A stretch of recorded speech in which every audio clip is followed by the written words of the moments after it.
Good morning, Jamaica. And it's another Wednesday morning, so it's another morning for our post-cabinet press briefing. And today, I believe, is the best day of the year. September 18 is always the best day of the year, every single year. And so I say a special good morning today to everybody in Jamaica and also to everybody who is a Virgo and celebrating their birthday during this time. It's an exciting time of the year. And so this morning we have a special guest with us, and that's none other than Senator the Honorable Auburn Hill, our Minister of Industry, Investment and Commerce, which is really the business ministry. He tells us that all the time, and we do know that he's done such fabulous work in terms of supporting the business sector in Jamaica, and it's really good to have a special edition of our post-cabinet briefing led by him, and not just led by him, but also where we are. We are at ITEL this morning, and we, as an administration, we have always said that the work that we do should be promoted to everyone, and we need to tell Jamaica what we're doing. And so we do that every week at our post-cabinet press briefing, but it's also important that Jamaicans far and wide see what our ministers are doing, see what our agencies are doing. There's so many hardworking people across the public sector that are working day in and day out to make the lives of every Jamaican better. And what we're doing in taking post-cabinet away from Jamaica House sometimes is really to be able to engage with other people and to bring that message that you have an administration that is tirelessly working to improve Jamaica and improve the lives of every single Jamaican. There's some people I need to acknowledge. Shamil Bloomfield, the head of financial planning and analysis at ITEL, and we want to thank ITEL for their support.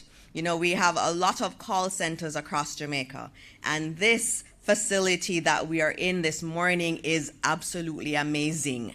And so I want to thank the ITEL team for supporting us in this way, in inviting us and the media to come and do our cabinet press briefing here at ITEL. And afterwards, we'll get a chance to see some of our call center workers. This is a sector that Minister Hill primarily has been promoting. He has been able to take the numbers significantly up from where they were when he took over as minister. And so for us, it's an honor to be here at ITEL this morning. I also want to acknowledge the CEOs, heads, and representatives from many organizations that are here today, from the Cannabis Licensing Authority, JAMPRO, the Jamaica Special Economic Zone Authority, the Jamaica Business Development Corporation, the Trade Board Jamaica, the Bureau of Standards Jamaica, the Jamaica Intellectual Property Office, JANA Global Accreditation, and Hazardous Substances Regulatory Authority.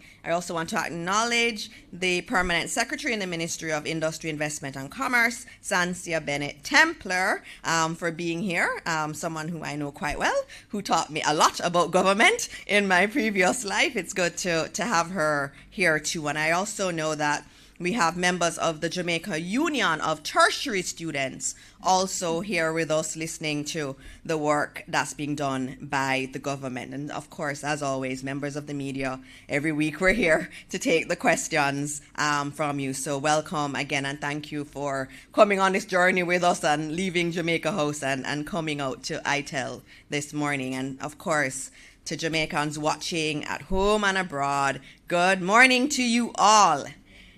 And so I usually start with a few updates, and I have a little problem because I really want to have Minister Hill have all of the show, and I have a long list of things that are going on across government, but I am going to only choose a few of them to highlight this morning. And the first one I will speak to is the NHT special moratorium. The NHT, any NHT contributor and mortgager impacted by Hurricane Beryl, we're reminding you to apply for their post-Hurricane Beryl moratorium by September 30. So if you're having difficulties, facing any difficulties, you can apply for a moratorium on the repayment of your loans. Last week, I also spoke about a loan facility, a facility that's there that you can access in order to build back your home if you've been affected by Hurricane Beryl. And so we're also reminding you that even if you don't need a loan to rebuild, you can also request a moratorium on the payment of your NHT mortgage. And so that, again, is the government saying, we understand that there are many people who are affected by Hurricane Beryl, and we have to do all that we can to support. And so remember, by September 30, please apply for that NHT moratorium. Another thing I would like to point out, because it's something that is very important to the administration, and that has to do with access and ensuring that every Jamaican, irrespective of their ability, is able to feel a part of government and a part of our society. And so in terms of our legal aid disability training, 56 attorneys at law, legal aid providers, and justice service professionals from the Ministry of Justice have successfully completed a 6-week training course in Jamaican Sign Language and Deaf Culture.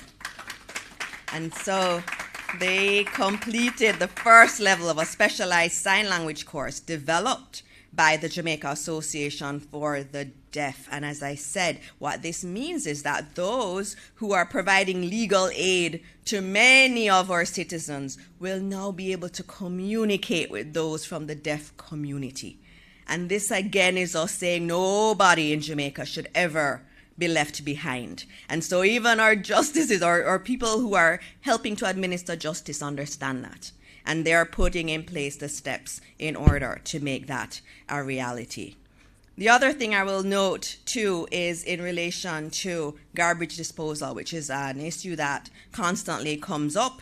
Residents of St. Thomas are to see an improvement in their garbage collection services with the addition of 4 new tipper trucks to the fleet of the MPM, Waste Management Limited. These new vehicles will play a key role in improving the efficiency of waste management in the parish, particularly in the transportation of bulk waste. And we know these tipper trucks are really suited for the bulky waste, which includes large debris, construction material, and other oversized items that regular garbage trucks may struggle to accommodate. And this is important in St. Thomas, because there's a lot of development taking place in St. Thomas. And so there's a lot of bulky waste that is being created as we see this transformation of this parish, which was seen by many as a forgotten parish. But this administration has not forgotten St. Thomas, and we're giving it the proper respect that it requires and doing quite a lot of developments there, and also putting in place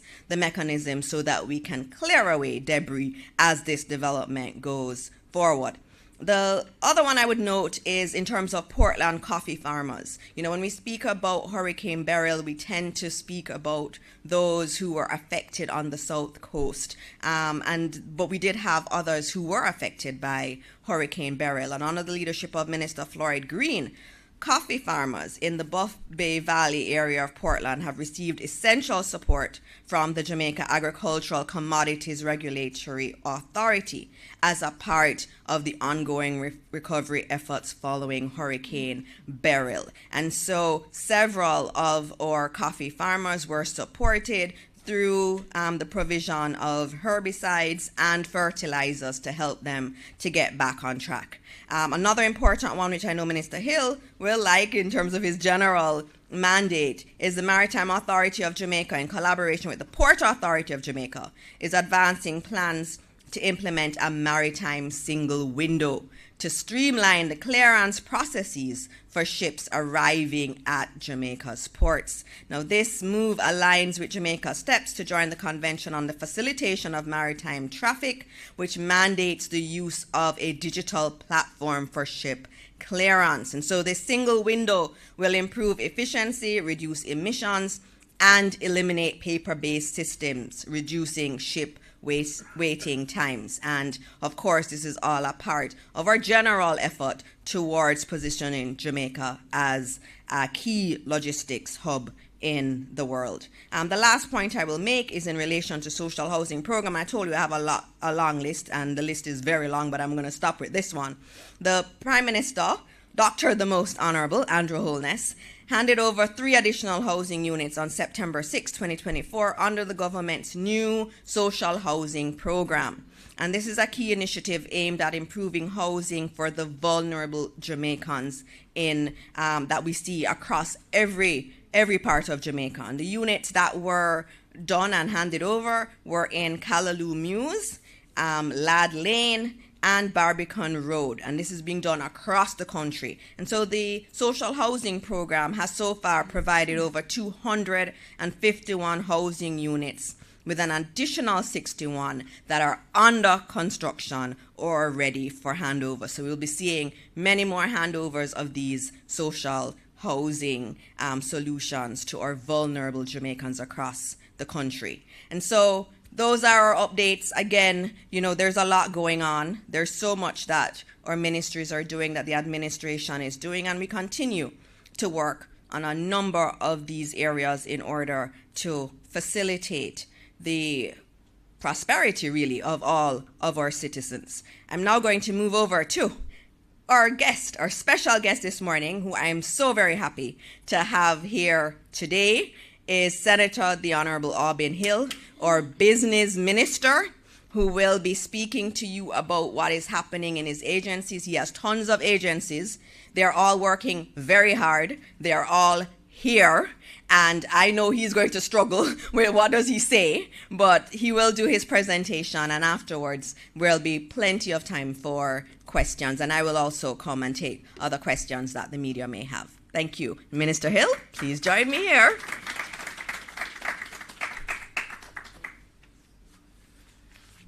What a lady, has lots of energy. My heavens, she come out really dressed up and energized this morning. I'm very happy to be here, especially in this building. I know it well. As Minister Morris Dixon has said, I've been very involved with the BPO sector. I remember in the pandemic, I was in MEGJEC at the time, where well, you're in OPM now, but I was in MEGJEC, and I used to take calls late in the night from people in California. Remember, we had this problem with when it broke out with that particular agency, and they called me, and of course I had to be dealing with the people here, the BPO Association. But what we were able to do, and especially the Minister of Finance, I had to talk a great deal with Minister Clark to arrive at the work from home process that really, really changed and made sure the BPO sector, as far as I know, is the only sector that kept growing right through the pandemic, because we came up with the work from home project. I was very much involved in that. But I say that about this building because I watch Melanie Subrati, who was until recently the chairman of JAMPRO. I watched her build this building. This building was built by a woman. And Melanie has built a lot of big buildings and fancy buildings in halfway tree and around Jamaica, because that's what she does at Stanley Motor. And so they built it, purpose-built for ITEL, and of course ITEL moved in. I came to the opening. The Prime Minister opened this building.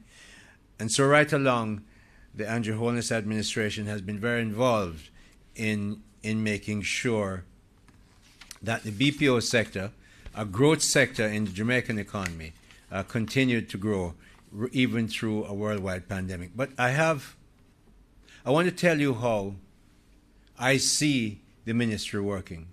Prime Minister Holness gave me the privilege of leading this ministry in early 2022, I think January. And when I looked at what we have, I said, we have 20 agencies. Now, they're probably going to rap me for this, but I ran banks, so I'm used to divisions. So I know, and of course, in the bank, a division head's a powerful person. They get paid well, lots of benefits. Just saying. Minister Morris Dixon can attest to what I've just said. So I came in, and what I found was, frankly, because of how government works, each agency looked to me after I looked around 2 or 3 months, that each was a ministry by itself. They were silos, hardly ever talked to each other, never realized that you're in one boat, and I just kept on. I wouldn't stop. You are in one ministry. I wanted to see that every single letterhead that went out had the Ministry of Industry, Investment and Commerce on it, along with the agency's letterhead and their logo. Some of them have changed to make sure they get better, but constantly saying that we're so much better. I mean, I see the bright people who run these agencies, the experienced people who run these agencies, and they weren't sharing the experience. And they didn't even follow each other on social media. Some of them didn't even have a good social media place. So we brought that in and make sure that, I think in the past 2 years, people who have been watching the Ministry of Industry, Investment and Commerce would have noticed that there's a difference to the way we try to do business, and I make it absolutely clear. I'm going to tell Jamaica, all of you can understand, this is what I believe. I want the ministry and its agencies to be the kind of place where excellent people find it easy and wonderful to work. And those who are mediocre or less will find it a lot less comfortable. So my job, the PS job, the head of agency job, is to make sure we make it a place where you're accountable, but bright and excellently performing people find it to be a very good place to be. So who are they? Trade Board Limited, Dr. Hugh is here. Bureau of Standards, Dr. Velton Goodness here. All of our doctors. Dr. Hugh is a doctor. Dr. Velton, all of them. All of our doctors. Lawyers too, you too. So, in other words, really what we're looking for to have government run well is people who are capable. We have the Hazardous Substance Regulatory Authority. You probably don't even know what that is. Many people don't know that we have a nuclear reactor at the university. We are the only country in the Caribbean, Latin America, that has clearly the United States and Canada have a nuclear plant, a small one. But out of that, we have Dr. Riley, another doctor, whole heap of doctors, I told you. Jamaica Business Development Corporation. Now, she has earned 5 doctorates since she's been there the past 20 odd years. Everybody knows Valerie. It's Valerie Vieira, Mrs. Vieira. And she heads JBDC. Jamaica Intellectual Property Office. Lily Claire, always in Switzerland. She and the PS, luckily I don't have to approve those. The PS has to approve her trips. Gone over there to negotiate Marrakesh Treaty, Madrid Treaty, all kinds of treaty to make Jamaica better. We just did the Marrakesh Treaty, had it launched a couple of weeks ago, and what that does is for people who are visually impaired or otherwise impaired can read documents that they can't see. Okay? And if you can't hear, we have an arrangement for you to hear as well. So the Marrakesh Treaty is very vital to Jamaica. I know people in the Senate and the lower house wanted that done. We got it done. Thank you, Lily Claire, for getting that to us and out to many Jamaicans. Now your job is to police it, that it works for all Jamaicans. So we have JIPO, which is Jamaica International Intellectual Property Office. JANAC, which is now JANAC Global Accreditation, which was formerly known as Jamaica National Agency for Accreditation. Now, JANAC, when I came to the ministry, I knew nothing about JANAC. I didn't even know the acronym. True. And they brought in Sharon May to see me. I said, Laura, I want to hear about JANAC. Sharon May and Lilliclear are forces of their own. And Sharon May came in, and I got in 10 minutes an education, and the PS will tell you, I never unhook my hook in JANAC. I saw that as a growth area for the government of Jamaica. I found out that JANAC serves 11 countries, including Jamaica. I found out that JANAC is authorized by the FDA to accredit labs that can do testing that are acceptable to the FDA and 2 other international bodies. So she rightly changed the name from JANAC to JANAC Global Accreditation, because we have in JANAC an export service facility. JANAC earns all their money to run their business. So you know I like that agency. I love all of them. But you know, so JANAC is there. So we have that running down very quickly. Jamaica Promotions Corporation needs no introduction. That's JAMPRO.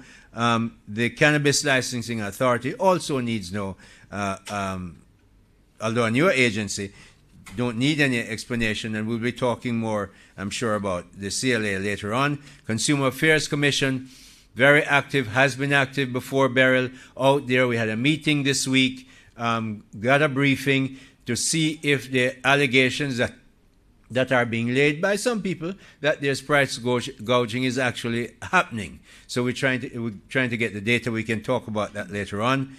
We have the Jamaica Special Economic Zone Authority. Mrs. Allen runs Consumer Affairs. Cannabis Licensing Authority. The CEO is Ms. Farah Blake. And Jamaica Promotions Corporation, of course, is Shulette Cox. The Special Economic Zone is run by Kelly Dawn Hamilton. Anti-Dumping Subsidies Commission, Mrs. Andrea Marie Dawes. Not all of the heads are here. Companies Office of Jamaica has to be here. I think she is. Mrs. Shelley Leon. And Fair Trading Commission, which is going to be merged with the CSC. Mr. Miller heads it, but Ms. Allen is here representing them both this morning. Jamaica International Financial Services Authority. I'm going to talk about that. That's a growth industry for Jamaica. You don't know very much about it. I have carried the bill through the Senate. It's now waiting to be passed, and I've asked Minister Clark to make sure he gets it through the lower house before he leaves, because I want JISTV to be up and running. I'll tell you more about it in a bit. National Certification Body of Jamaica, NCBJ, which is in the BSJ. National Compliance and Regulatory Authority. They go out and test the food that you get or should eat or whatever. And Mrs. Dr. Brown, Dr. Loris Brown is here. Navinia Ford runs the NCBJ, not the bank. National Export and Import Bank of Jamaica. Exim does a lot of work. Mr. Barnaby is here or might be here. Food and Storage Prevention and Infestation Division. I bet you didn't know that there's an agency like that in the ministry. They look after your food testing, make sure no rat get in there. If rat get in there, they condemn it to make sure they're protected. Another, Dr. Roy McNeil, runs that. We have a whole heap of doctors. Chairperson, the Competitive Department of Cooperative and Friendly Societies. Mr. Errol Gallimore heads that. Office of the Government Trustee, Mrs. Nicole Pinnock Brown heads that, and the Office of the Supervisory Insolvency, Mrs. Fiola A. Evans Roberts, she heads that, and I'm doing a joint select committee in Parliament about that. That's broadly a great deal of what we put together to say this is the business ministry. So what are we looking at? We're putting BSJ, JANAC, NCRA together for the national quality arrangements to make sure that our standards are high, and when people want to come and invest in Jamaica, they know that they're coming into high standards. But I want to talk about something that I have started that's very vital to me. When I came into the ministry, about 2 months after I came in, the numbers the trade numbers for 2021 came out. If I remember correctly, we imported $5.970 billion. We exported 4.144, a little number. You had 4-odd billion negative trade balance. Popped my eyes. Couldn't believe that that's how bad it was. So I said, all right, love the numbers. I said, all right, Mr. Research, Mr. Hyatt, give me the numbers from 1960. We're in 2022. So 61 years of independence have gone. I got the numbers, and of those 61 years, only 1 year we had a positive trade balance, way back in 1966, when sugar and bauxite were doing well. For the rest of the 60 years, we've had a negative trade balance. Now, I want to tell you that because more and more you're going to hear me talk about, as we go, we've now looked after our economy. Our currency is stable, debt to GDP is going in the right direction and near to where we want to go. How are we going to grow? We are going to have to, because, we have to look after government employees, we have to build hospitals, we have to build roads, we have to build schools, renovate schools. Local government, where are you going to get the money from? We have to grow. So I looked at that and realized that unlike the debt to GDP, which was talked about from 2012, come on down, we never stopped talking about it until we manage it. When last have you heard, even the journalists, people talk about export, we must export. Well, I've been doing it for a year and a half, thereabouts, or maybe 2 years now, but you have to get it in your psyche. This is why we only have 3 million people. The replacement birth rate is at 1.9. To keep your population steady, not growing, you have to be at 2.1 replacement. So we're below that number. So in 25, 30 years, we're not going to have 6 million people at that rate, meaning born in Jamaica. So we're not going to have a 350 million people market like the United States. So if we don't have that, what are we going to do? We are going to find markets. The traditional ones, do they have any drinks around here? No liquor, please. I mean, little water, juice. I'd like some. So, just to make sure, then when I start answering the question, Minister, they don't listen. Look, him drink and him gone, him mad, turn mad.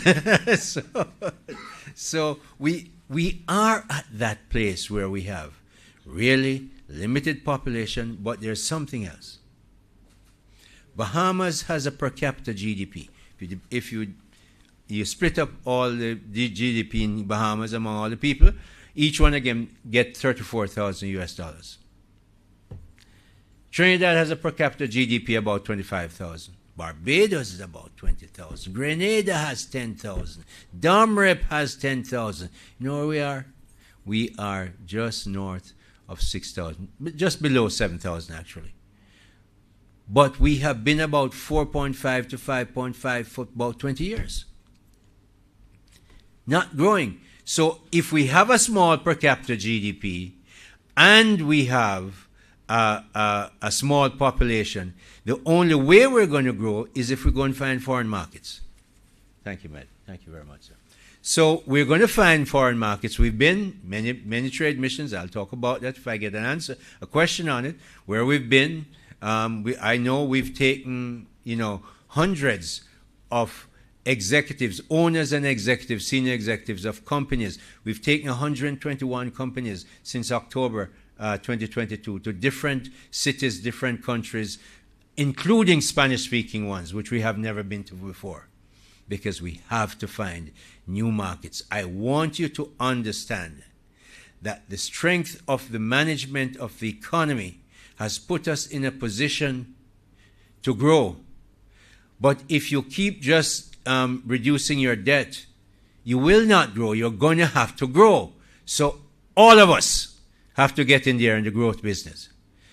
But there are other issues that we don't have to be discouraged. I looked at the paper last week.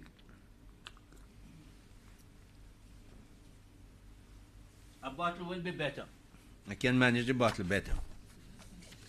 So, I look at the paper, same paper. Look at this. Wisynco meets summer demand and expanded capacity. Know what's the bottom line? The line below it, exports to take center stage. About a year and a half ago, maybe 2 years ago now, I met William McFood at a British High Commission event. And he took me aside. He was with one of his senior partners in the company and said, we are going to invest $11+ billion in this country because we believe that we can do well. Now,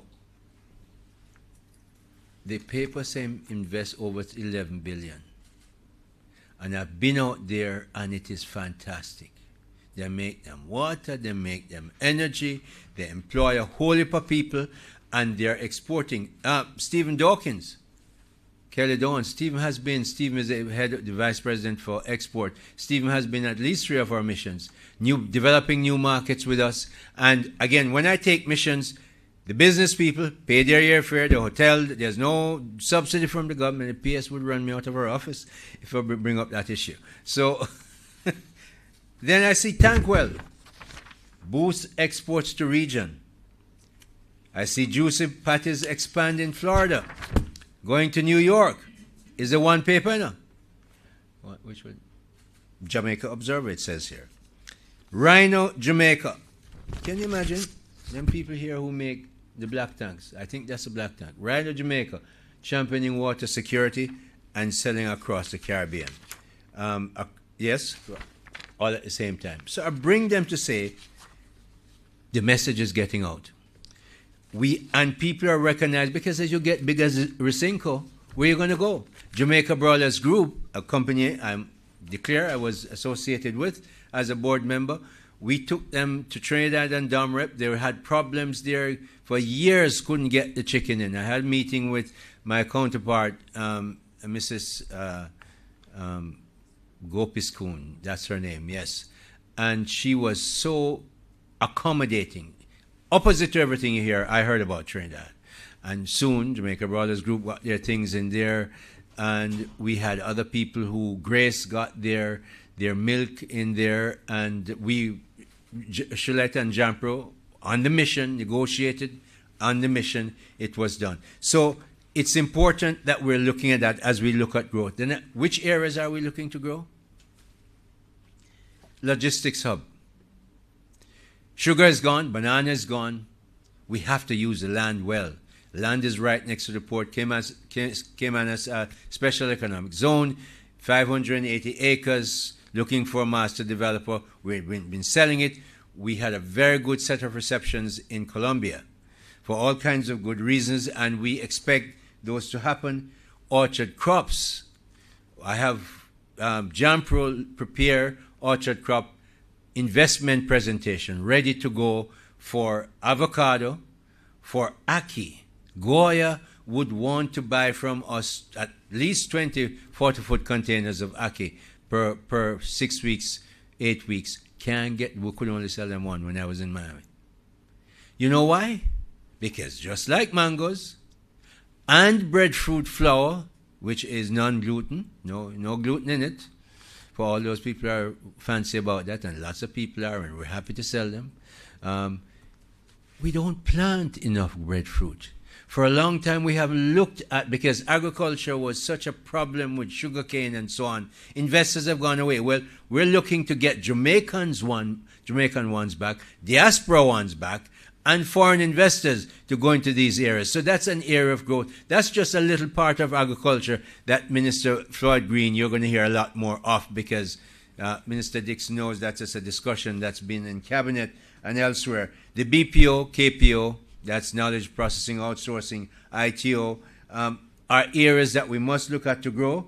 and we're making sure that we get the technical skills. We're going to look at JISTV. What is JISTV?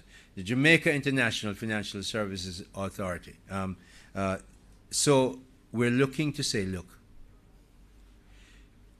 Cayman, when I look at the per capita GDP, Cayman doesn't have a place to put one tub to make anything. So they don't make nothing. Services. I look at Turks and Caicos. I look at Bermuda, BVI. And you know who running their services? Bahamas. The Bahamas makes $2 billion a year from those services. I think Bermuda is very close to the same number. And you know who running them? Many of them are Jamaicans. So we're changing the law to make sure limited partnerships, LLC, and so on can be done easily in Jamaica. Many of those Jamaicans will come back home to good jobs, but it's a growth area. Where is Ricky's right there. Ricky can tell you more about it in another time, but I want you to know that that's an area that we're looking to grow. We're looking also to make sure that we get more out of the. We'll be working with Minister Favour Williams. We invest. Education is the biggest investment of the budget, apart from Minister of Finance, which takes care of the debt and the interest. So they're big, but $155 billion. I know Minister Williams, Favour Williams, is pushing hard with the Prime Minister for STEM. I'm pushing hard for STEM everywhere I go, grow that. I just met a young man this week from, well, I know his parents very well, but I saw him on TVJ this week.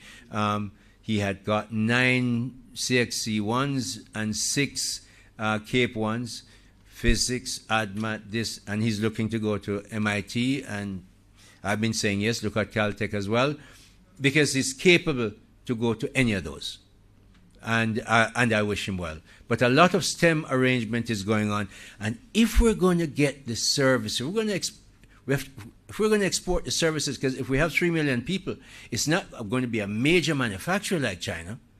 It's going to have to be a major service country like Liechtenstein and Singapore, which is a manufacturing sort of, but let's say Switzerland, where a lot of services are sold, and we can do that. We're next to the biggest market. Trained Jamaicans, Sharon May does all that stuff.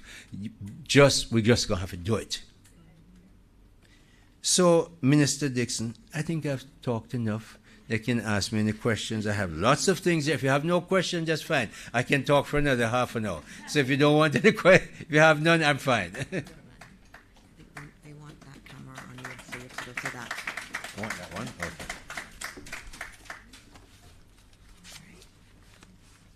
I'm being moved. Thank you.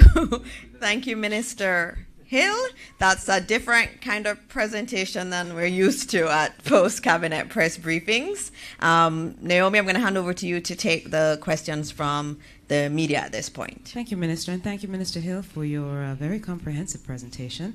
There is a particular radiance today, especially about Minister Dixon, especially because, too, of the Virgo glow, so to speak. We do have 2 representatives from the media, and I've asked, too, that as opposed to sending in questions, they really need to physically be here. So let me start with Mahiri, who is here from Nationwide. Mahiri? Good morning. Good morning. Mahiri Stewart, Nationwide News here. Senator Hill, can you give us a bit more detail into some of the delegations that you've been on to foreign countries over, let's say, the past year? And is there anything that came out of those trips that you think could benefit the country moving forward? I'm glad you asked that, Mahiri, and especially the second part. Anything that come out of that, because when you take a trip, people immediately say, hey, what you get out of it? Well, I want to tell you something. When you take a business mission, any mission like that at all, you're not selling something per se. I'm not taking a bottle of something to sell and then bring back something. So what we've been able to do is we've taken missions to Guyana. 3 times we went to Guyana. First time was in October 2022. We took 35 people then. Couldn't believe that we would get so many. The second time we took 73 people. The business people, and all business people, about 5 or 6 of us from government. John Pro primarily, Jaseza, myself. And they all paid for themselves. And we had, I don't know, hundreds of business-to-business meetings. We were very well welcomed. The Minister of Finance, Dr. Ashna Singh, who I know very well, every time I get him to speak to my delegation when we arrive. And he was always willing. Minister Edgehill, who is in charge of the works, and Guyana is changing fast, and that's a no-nonsense man. Saw him on video recently. He went there. Some guy was supposed to get the bridge fixed by August. People couldn't drive and fired the man right on the spot. He said, if you can get me to drive this bridge to go to the people who must use it, you can keep the contract. If you can't, you're fired right now. Fired he was. Different place. So we went to Guyana a third time. Took 61 people this time. Now that tells you, Mahiri, people must see benefit in going. So let me tell you some of the benefits that they've seen. Miss Muncie, which I can now disclose, I couldn't disclose before, she said, I'm setting up the business, I don't want anybody in there yet. Miss Muncie went with her sons on the first trip, and she set up a business. She has a brand Home Choice for foods. And when I went back the third time, all the vans were wrapped. She had her office, people running, goods selling, and she was very, very happy. She went with us to London as well, to Wanis, where she got Wanis to distribute. Wanis is one of the biggest distributors of food, especially food from the Caribbean and Africa. In England, she got Wanis to take their products, and another company went with us that Wanis also took their products. So we have that. We look at Optimity. The ICT people, we took 6 people, as I said. I didn't know we had 6 at a time. When we went to Canada the next summer in 23, we had 16. The ICT people are where I see a lot of growth coming from. Optimity went with us. They got contract arrangements, set up company in Guyana. Resolve IT, set up company in Guyana and Trinidad, doing IT business. Optimity went with us to London, and from London got business in Dubai. And we see business expanding like that. We see something else. When I went to Colombia, I went primarily for investors. Colombia is going through a political transition. Anytime you have political transition, there's opportunity. So we went there. We took an architect. The architect has been asked to find hotels for them and land and so on, because clearly capital is looking to move. We're happy that Jamaica will be one of those destinations. So that's good to see you. So we have people who go in, as I said before, big companies went with us, not just small ones, and we help them too. But we see the change. What happens, Doma, here? Many of the people are about your age or a little older. So, when I got I was privileged to have my foreign exposure after I left business school, still very young. But most people don't get the foreign exposure until they're in their 40s and early 50s. These people that are going are younger people. So they have 20, 30 years to develop the export idea and move it on. So I'm not looking to say this is what we bring back this time. Yes, we got Jamaica Brothers Group to sell more, with Cinco to sell more, other big companies to sell more, Grace and so on, but we also want small companies to grow. And that's what is happening when we took them. So where do we go? Quickly, we went, as I said, Guyana, Trinidad and Tobago, Dominican Republic, Miami, Florida, Toronto, New York, Washington, Suriname, Mexico, Colombia, and El Salvador. So we have gone to those places. We see that we have trade that's good for us from Guyana. We buy very expensive lumber from all over the place. Guyana and Suriname have all the lumber that we should want. Guyana has 215,000 square kilometers of land. Suriname has a whole bunch of hundreds of thousands of acres. We need to make sure that we collaborate with them. Let me tell you what I think of Guyana, why I've been there 3 times. Remember now, I lived in the Middle East for 21 years. I have financed oil. I remember going to India one Christmas Eve. India was in a very bad financial position, quite different from where Prime Minister Modi has taken India since 2014. Great country now and growing. And I was then at a Kuwaiti bank, and I had one deposit in the bank, because it's in Kuwait, of $600 million. India was having problems, Zambia was having problems, Brazil, financed oil to Brazil, because Brazil had Welsh and Chase and Citibank, they couldn't get any money. But because we had the oil in Kuwait, and I had the money in the bank, we could do it, because we know that Brazil know that if them didn't pay us, them dead, because no more oil. So we linked the oil and money, and we do that. We did that for India as well. India paid very well, but that was $250 million. One shot, one bank, no arrangement for syndication, because we had the money. So I'm saying to you that having seen that, I know what's going to happen in Guyana. I see what has happened with Saudi Arabia, with Qatar, and Guyana has 11 billion barrels of oil that they have disclosed. Exxon is leading the drilling arrangements. So Guyana is going to have a lot of oil to sell. We have a great relationship with Guyana, and we should therefore be looking to sell services and making sure we expand our businesses. So as soon as the legislation passes, Ricky, you go over there. Because we have the skills that they don't now have. They have 780,000 people. That's going to grow by 3 or 4 times in 5-7 years, because the money is coming in. We must be there. They cannot, the draft in Guyana, Port Georgetown, is 4 to 6 meters. You can't take big ships in there. So where it must come from? Kingston, Special Economic Zone.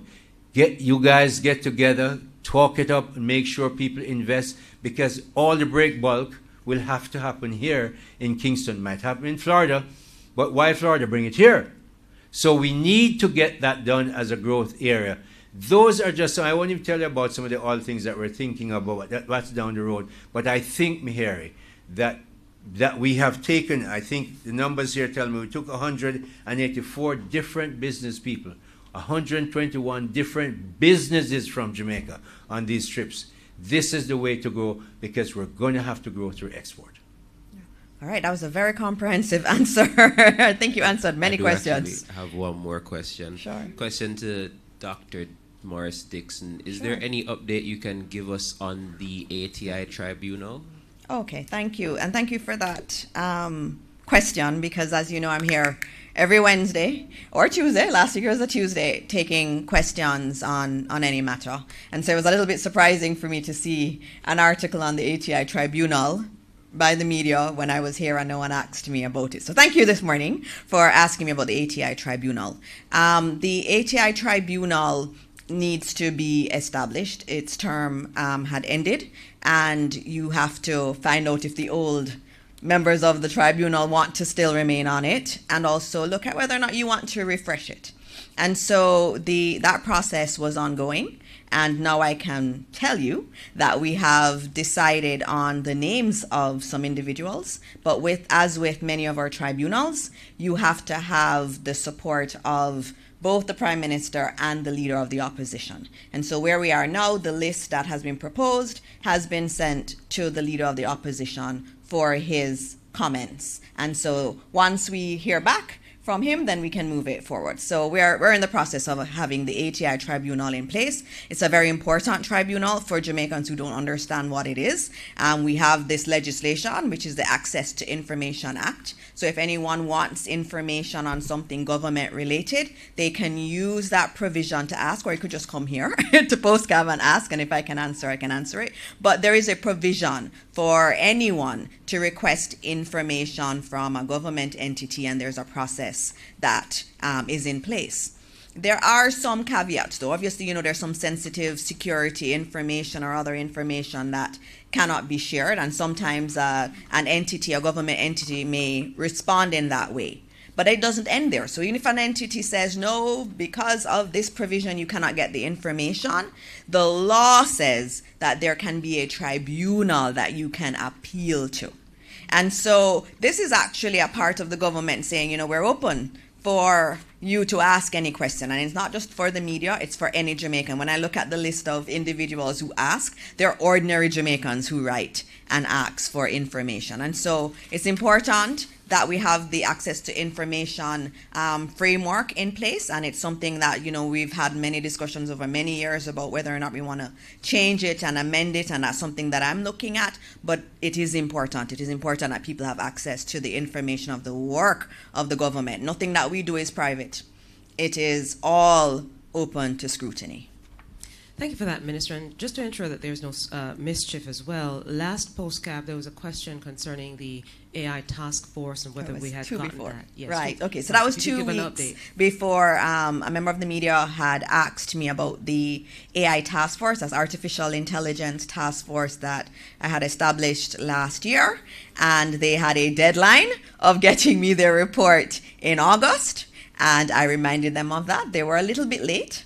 And I'm very pleased to say that I did get the report last week, and I've gone through the report, and we will be taking it to Cabinet. So I'll be able to report on it at a post-Cabinet press briefing, and my plan is actually to bring the chair of the AI task force to a post-Cabinet press briefing to talk about what the report said and how they see us actually navigating this space. And a lot of Minister Hill's entities are going to be very integral in this, because we truly believe that our children have to be a part of the world where it is going. And AI is a big part of that. And so that task force has looked at our education system, what needs to change there. It has also looked at, in terms of our businesses, how we can harness AI better. And also in terms of government policy, because every new technology has disadvantages to it. How do we mitigate against the negatives that come with AI, and even looking at the ethics around AI and how Jamaica navigates AI in the international space that is currently developing legislation around it. So I'm happy that they've done it, and I think it's a good thing. You have many of these bodies, task forces that are constituted, and they take years to give you their report. I'm glad to say they were only 1 month late, and they did have an excuse, and so I'm very happy that they have submitted it. Thanks, Minister. There is a question. We do have some guests from the tertiary. The Jamaica Union of Tertiary Students. Yes. They are here. And again, thank you for being here with us. As I said, if you want us to come to do postcab at your place, you can tell me, and we'll try to make it happen. So if you have a church or anything and you want us to come, we will. So I'll get to the question from the representative there, but there's one question I see online for Minister Hill concerning the issue of printing prices to ensure that consumers can get I think we had that in our lexicon before this. Is there any plan to resume printing out prices for consumers to see? Well, it's interesting that you ask here, because all the decision makers are here. And Miss Dulcie, you print out, and that big sheet every month is in the newspaper. What has happened? I remember when it used to be a lot bigger. So every now and again you'd give them a one-page dollop for me, you see. So maybe every time you give it out months, 2 months, 3 months, and then you give them a big one, whop them. So with a big one, but no, we do publish still. I could say that quite confidently, because as I told you earlier this week, I met with Mrs. Allen and the PS and others to discuss what's happening in the marketplace for prices. Yes, but we do advertise, and we will make it bigger But importantly, I want to make sure Therese, Roxanne, all the people from the ministries, communications, make sure it is everywhere. Social media everywhere, because many people don't use the normal conventional press anymore. By law and convention, we probably continue. But really, you have to have it on social media. So make sure. So from your mouth to their heart, it's going to be done. Well done, Minister, All because we are into the social media Say it era. again. And on apps, And too. they have it on app. Right. But you're going to Well make done. sure everybody know the website. Everybody know, but that's for old people. Thank you, Minister. No. All right, let's go then to the question from the student. Yes, go ahead. Good morning. Good morning. My name is Wyoming Hopkins, Director of Communications for the Jamaica Union of Tertiary Students. And my question is to both ministers. Can you highlight two emerging industries that young people are to be on the lookout for? I remember clearly you mentioned that there is a wide array of opportunities in Colombia with the politician change, and you mentioned oil and Guyana and so on like that. So as a young person who has varying interests and is planning to make sure that my future is cemented, what industries can I look forward to investing in, participating in, or even working within? All right. May I? Sure, go ahead. You're our guest this morning. Go ahead. I will answer after. Here is how I would advise you to go about it. First of all, whatever you're studying, excel. I don't care if it's scripture. And I happen to love scripture. I'm not denigrating it, but people tend, turn up them nose at scripture until them get sick. So, anyway, so anything that you're doing, there must be only one standard, and only you can make that decision. Too many people want to see that somebody else must set the standard for them. After you pass 8, 10, 12, once you start going into a CSEC, you have to decide that what I'm doing is going to be outstanding, must be excellent. You don't even remember the second man who went to the moon, but everybody remembers the first man, all if you're young like you. So second no count. So first of all, aim to be excellent. Then you look at, and you have all the information you can get now, not what we had, have a lot more. Where do you see the future is going? And you latch on to the future. That might be, funnily enough, depending on where you are, the future might be, we want to have furniture of exotic wood. People are building wonderful apartments and so on in Jamaica, and they don't want the run-of-the-mill, because some of the run-of-the-mill, if hurricane hit it, they'd swell up and get big and mash up and done. Wouldn't that not happen? No. Guyana has endless amount of wood. They have green heart, yellow heart, purple heart, all kind of heart. They have mahogany till you're tired. You go to Suriname, same thing. So you look at that. Then you might say you might be in the arts area, entertainment might be, but whatever you're going to do, and then I'm going to ask you to do something else. Develop a long breath. If you're lucky, you get a hit, but you have to remember the reason why Bolt is exceptional is because there's only one of him. Michael Jordan, if you were in basketball, and even if you weren't and you now know it, you know says one of him. So you have to realize that you have to take a long breath for success to come to you. If you are very good, it comes much quicker than if you're not. So that's why I tell you first to be excellent. And then you look at, in Jamaica, I would be looking at, let's say I just told you about the fact that one of the biggest purveyors of food in the United States want containers of ackee every 6 weeks. Go and talk to your mother and your uncle. By the time we finish, we might be able to get you some land through NLA, but nobody look and plant 5 acres. That can't cut it. Nobody even with 50. Go big. 500 acres. And you get your plan. Make Miss Valerie and her people work with you on the plan. And the government has the facility to help you. JAMPRO will help you work on the plan. Then you get one of your friends who's smart and at investment bank and let them look at the numbers for you. You get a plan together. Then you come into the ministry and we look at it and help you to find. The government is there to help you. Even the foreigners who come in, many times they go to the lawyers. And the lawyers, if they were to come to the agencies would save them a lot of money because the lawyers are telling them what's in the agency. And if they came to the agency first, so you come to the agency, come to the business ministry and say, I want to plant 500 acres of ackee. And you look like you're 16, they're going to laugh. Don't worry, make them laugh. When Sheikh Mohammed started to build Dubai, them say, I'm an idiot. You don't have no water, you don't even have a palm tree. What Dubai? Oh yes, 25 years later, everybody wants to go there.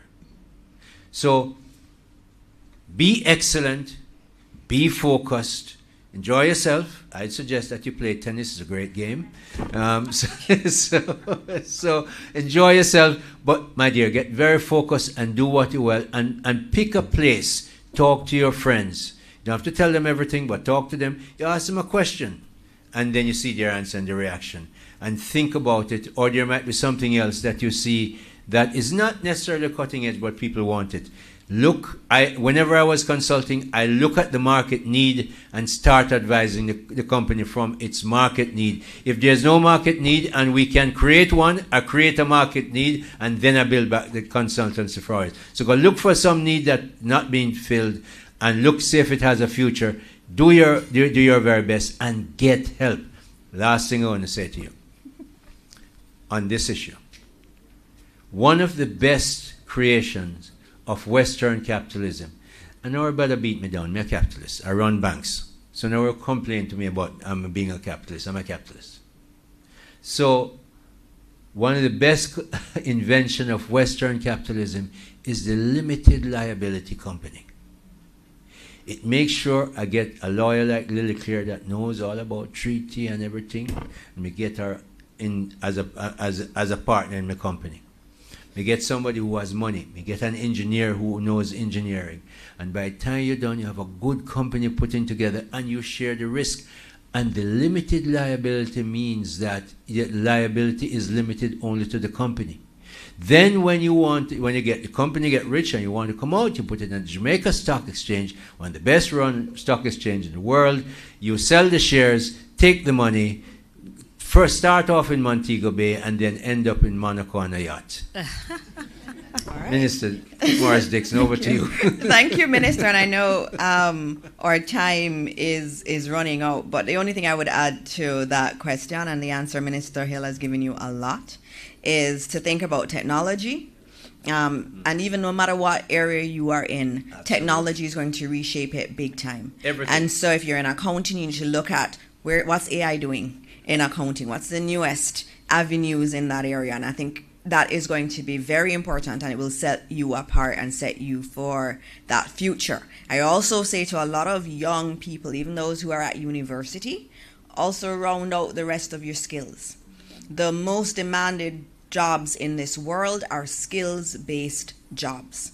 And our government has made skills-based learning free up to an associate degree. I have many individuals who are working in corporate Jamaica who are saying they need to go to Hart to do something else because they feel that those skills areas are going to set them up even further for the future. And so I say to you that look at all of these opportunities. As Minister Hill said, know where this world is going. We spend a lot of time on TikTok looking at crazy things, but there's also the internet. We can use it for good stuff. There's a lot of information on where this world is going. And if you look at the future industries, there are many studies on what are the future industries.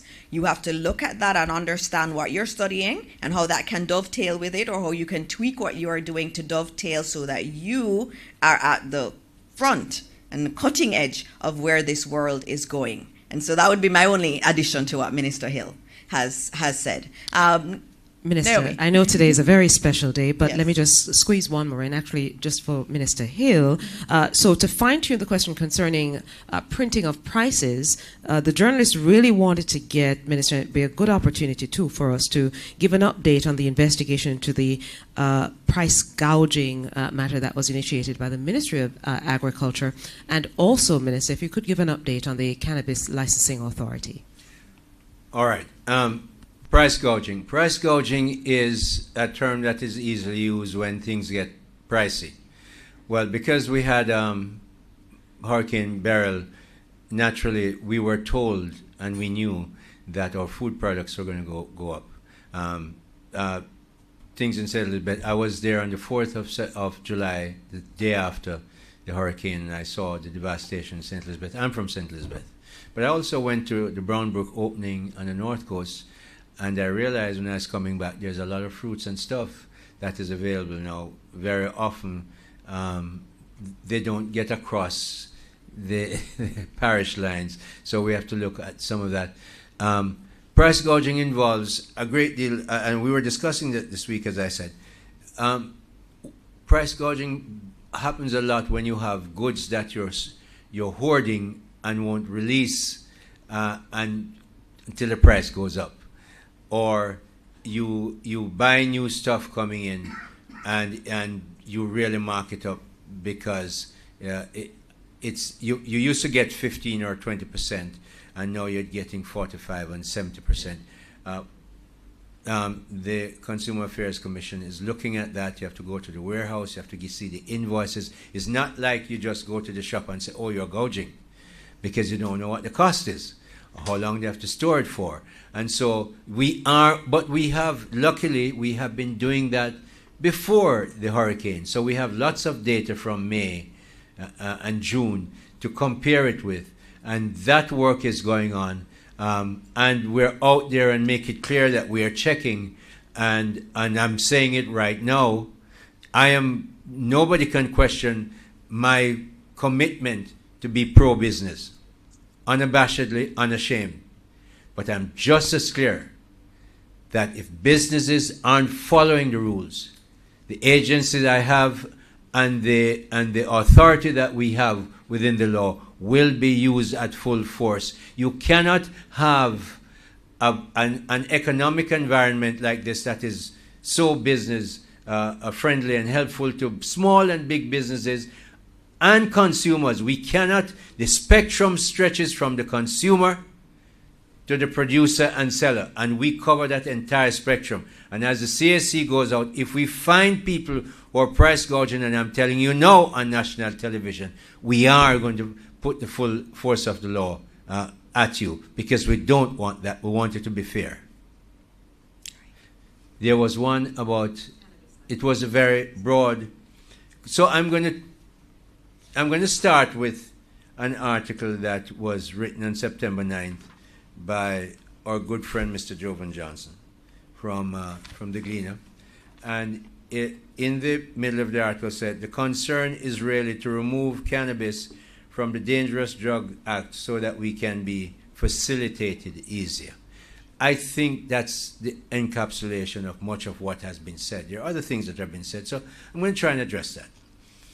In 1961, the UN had a treaty that Jamaica clearly didn't attend then, we weren't independent.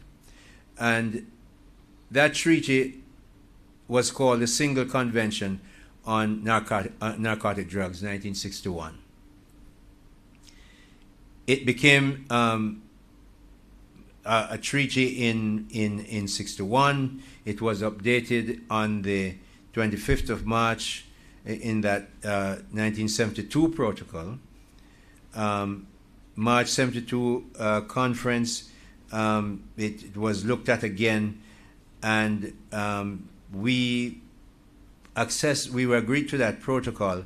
We didn't sign it then, but the government of the day, led by then Prime Minister Michael Manley, was part of that. We acceded to the 25th of March 72 protocol on the 6th of October 1989. Again, I think Prime Minister Manley was back in power, and cannabis ganja has then been a big thing around here for a long time. We know the sacramental aspect of it, but what I want to convey to you is that cannabis is a Schedule 1 drug. What does Schedule 1 means? It means it is very dangerous. It's in there with heroin, ecstasy, LSD, opium, morphine, all of them heavy stuff there. That's where cannabis is listed. And therefore, when it came about in 2015 that the Dangerous Drug Act was amended, there was a lot of euphoria and clearly considerable amount of hype. Not just here, Canada has a whole half of a continent, and boy did they go and grow ganja. They grew it. Remember, Canadian company went on Wall Street, made a big splash, and then a big crash. And I went to Ottawa about a year ago, and they still have ton loads of cannabis. And they, of course, Canada is big. They can sell cannabis at their shops, and their banks can handle it within Canada. But for instance, in the United States, there are 23 states, I think. They'll tell you that, oh, the states are doing it. Well, you know, Colorado can't send it to California. The ICC, Interstate Commercial Code, prohibits it. It's a federal item, and only the Fed can change it. So we can send our ganja over the American airspace. It's illegal. None of our banks will ever touch it until the feds change the law, because if they did, Bank of America or Citibank will never be their correspondent bank. That's why no banks here do it. It's a Schedule 1 drug. We did not stress that enough in the euphoria. But it doesn't mean, so when you hear me talk about cannabis, it's always, the adjective is medicinal cannabis. Germany will buy some, Australia will buy some, a few other countries, but it's not a huge, as it was made to be, huge market. But there are other concerns. This says the concern is really to remove cannabis from the Dangerous Drug Act so that we can be facilitated easier. But you know, there are other key players. I heard Dr. Lucien Jones on the radio recently saying, him don't want drivers to be smoking ganja and crashing and killing people. Why they're crashing so much, many of them smoking ganja? His words, paraphrasing, not mine. Then you have parents. Lots of parents don't want it to be so relatively easy available that their kids start smoking it from 11, 12, and the store. Parents are parents, and they vote. Then you have the health professionals. Them don't even want to hear about it. Many of them don't. You can ask CLA, them don't want to hear about a thing about, they think that it's a dangerous drug and it's risky. But none of those considerations, none of those other constituents are brought into the articles that I've seen being written. So we have to make sure we understand that. The matter of the running of the CLA, I have to say that we respect everybody that works for us. But everybody must respect as well that the organization has to be run. Everybody can't have a voice in running it. And you have to follow the basic rules of good order and so on. And there are sometimes, frankly, when an organization needs to change its direction, and the best way we can do that is sometimes to change, when a contract comes to an end, is to let somebody move on. I think I'm going to leave that there. If there is anything else, I can deal with it. Thank you so much, and that's the end of our time, actually. Thank you very much. Naomi, and thank you, Minister Hill. We actually do have one other thing that we are going to be doing this morning. And Blake, you want to? I can sit down. You you can come off of the hot seat right now. And we do have a special guest. We're here at ITEL. We are here in one of the best run call centers, right, in the world. And I'm looking at the executives here. And this has been such an important part of bringing jobs to our young people in Jamaica. And so we have Damali Wilson from ITEL here with us. And she's going to talk just for 5 minutes about her experience as a young person in this industry. It's an industry we hear about. You hear different things about it. And so we're live on TV and live on YouTube and on other social media platforms. And so we want to hear from you about your experience, and then we will close out for today since we're here at ITEL. So please welcome Damali Wilson. Hi, good morning, everyone. How's everyone doing? All right, so my name is Damali, as would have been introduced. I am the Talent Acquisition Supervisor for ITEL Kingston. And to even get into my experience, I mean, this is not the only BPO that I have worked, but this is really where my career started. I did start here as a customer service representative in 2019, and I was very good at my job. I did very well, so much so I got promoted in 2020 to the position of operations supervisor. Now, I was doing the thing. I felt like, all right, I was the best. I was putting in the work, and I went and applied for the position of operations manager in a temporary role, and I got through and I did the job. And why I want to bring this one up is mainly because this role I did not succeed in, and I wanted to mention that. I didn't succeed in the role. I was not doing my best, but I was resilient and I was able to move forward, and it helped me to find my passion and my career goal and figure out what I want to do. And I was so glad that ITEL gave me the room to do it, that I got the opportunity to do that here. And so after moving out of that role, I realized my passion was people and helping people and guiding persons. So I went ahead and applied for a position in our talent acquisition department. And I mean, I didn't get it at first, but I put in the time, I volunteered my time, I was doing the thing. I was back on top of the job, right? And I finally got through last year, September, started as talent acquisition coordinator, and was doing the job, got promoted to talent acquisition specialist in a couple of months.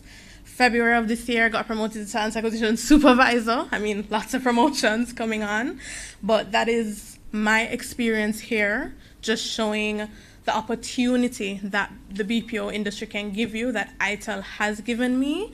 And I'm glad for the position that I am in now to be able to give other persons that opportunity. And I mean, I would not be doing my job if I didn't go ahead and promote a job fair that we have coming up with Ministry of Labor on the 1st of October.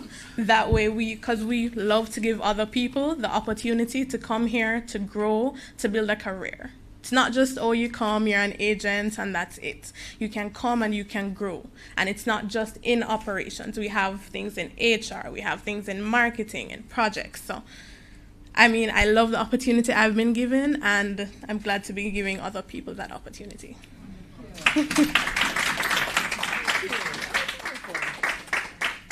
Thank you, Damali. That was really very helpful. And you heard all those promotions. She kept getting promoted. And even though she accepted that she failed at something, it didn't work out, that position didn't work out, but she kept going.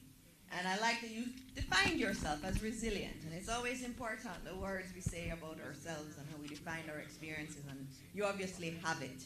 And I have to thank the ITEL team, too, for understanding this talent and being able to allow her to grow. And so when we talk about the BPO sector, it's important that we understand it's not just about answering the phone. There are many careers. There's a career that can be built in this industry. And so this morning, while we're here at ITEL and you heard about the job fair in collaboration with the Ministry of Labor, there are jobs available in this sector. It's a growing sector, and know that there is room for our young people to grow in this industry. So thank you to ITEL for hosting us this morning at our post-cabinet press briefing, and thank you all of Jamaica for watching. Thank you, members of the media, for coming along with us here to ITEL today. And as always, we will see you again next week, Wednesday. God bless all of you, and God bless this wonderful land that we call Jamaica. And may we take the grand opportunity, Minister, to wish you a happy birthday. Happy birthday.